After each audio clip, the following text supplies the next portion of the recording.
भगवान विष्णु कहते हैं सुनो किसान, मैं आपको धन्वंतरी पूजन का विधान बताता हूं। भगवान कहते हैं किसान, सुंदर कृष्ण पक्ष की त्रयोदशी को कार्तिक के महीने में धन्वंतरी देव का पूजन, धनतेरस का पूजन माना जाता है।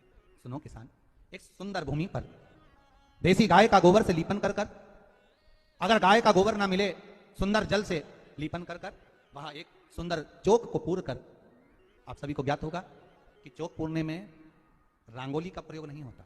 आप लोगों को मालूम होगा चौक पूरने में आटा और हल्दी का प्रयोग होता है। काय का प्रयोग होता है? आटे और हल्दी का प्रयोग। आटे हल्दी का प्रयोग क्यों होता है? क्योंकि आटा समृद्धि को बढ़ाता है, लक्ष्मी वैभव को बढ़ाने वाली हल्दी होती है। इसलिए जब चौक पूरा जाता है भूमि पर तो चौक पूरते समय आटा हल्दी का प्रयोग करते हैं। थोड़ा सा चावल का दाना या गेहूं का दाना रख दिया जाता है, उसके ऊपर एक सुंदर चौकी, एक चौरंग, एक पाटा रख दिया जाता है।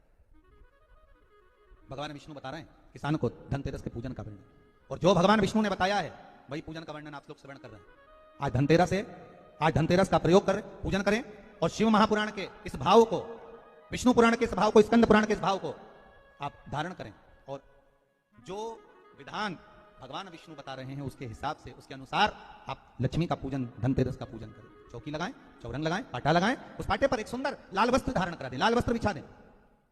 एक थाली लें, उस थाली पर कंकु से, रौली से, कुंकू से गिला कर स्वस्तिक का निर्माण करता। 1 का सिक्का, 2 का सिक्का, 5 का सिक्का, 10 का सिक्का, जो भी आपके घर में हो वो कॉइन ले लें महाराज, उसको थाली के अंदर रख दें स्वस्तिक के ऊपर। फिर उसका स्मरण करें। आटे के 7 दिए बनाएं, एक थाली में, एक प्लेट में रख लें, घी के दिए बनाएं और उसमें सुंदर बाती को लगा दें। ध्यान दीजिएगा, इसमें जो बाती लगेगी वो लंबी बाती लगेगी। लक्ष्मी जी की पूजन में जितनी भी बाती लगे वो लंबी लगे महाराज। घी के दिए लगा दें 7, सातों दियों को प्रज्वलित कर लें, प्रकट कर लें। एक दिया तेल का लगा लें।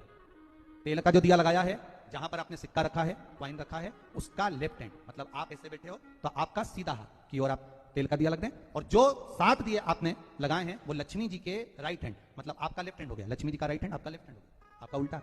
वहां पर 7 दिए जो आपने प्रज्वलित करे हैं वो प्लेट में रख दें। सुंदर थाली जो आपने पूजन की तैयार करी है उसमें कुंकू, रोली, हल्दी, अबीर, गुलाल, चंदन, मौली, लाल धागा, मौली, अमरबेल के टुकड़े, कमलगट्टे, हल्दी की गांठ, सुंदर भाव में उसको रखें। जल का पात्र, सुंदर आनंद से जो क्वाइन चांदी का और देसी क्वाइन आपने जो रखा है उसका जल से पूजन करें।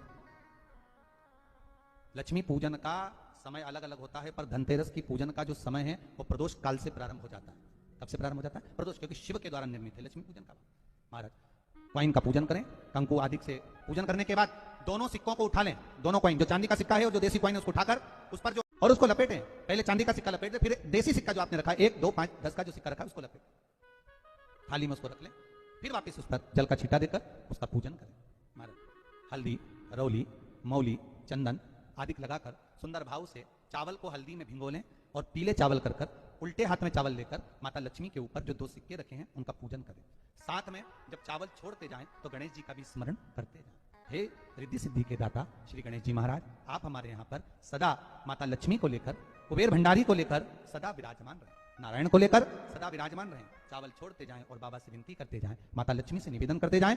भगवान शिव का स्मरण करें, भगवान नारायण का स्मरण करें, माता लक्ष्मी का स्मरण करें, रिद्धि सिद्धि के दाता भगवान श्री गणेश जी महाराज का स्मरण करें, छोड़ते जाएं। जब चावल पूर्ण छोड़ दें, पूजन पूरी तरह से हो जाए, तब महाराज 7 सुंदर आनंद से अमरबेल के टुकड़े, अमरबेल वृक्ष पर एक पीले कलर की बेल चलती है, पीली, उसमें पत्ते नहीं होते, वो किसी भी वृक्ष पर डली रहती, वो अमरबेल कहलाती है। ये अमरबेल लक्ष्मी पूजन में समृद्धि के लिए, मकान के मुहूर्त के समय पर, गृह प्रवेश के समय पर बहुत कार्य आता है। ये अमरबेल को पानी की जरूरत भी नहीं पड़ती, आप रूप किसी वृक्ष पर डाल दी जाए वो अपने आप फलती चली जाती है। उसी तरह हमारे यहां भी हम भगवान से यही प्रार्थना करते हैं, जैसे अमरबेल बिना पानी पड़े भी किसी भी वृक्ष पर डाल दी जाए पनपती जाती है, बढ़ती चली जाती है, ऐसे हमारे घर में वैभव लक्ष्मी बढ़ती जाए। अमरबेल के 7 टुकड़े, कमलगट्टे 7, हल्दी की गठान 7 माता लक्ष्मी को समर्पित कर दें।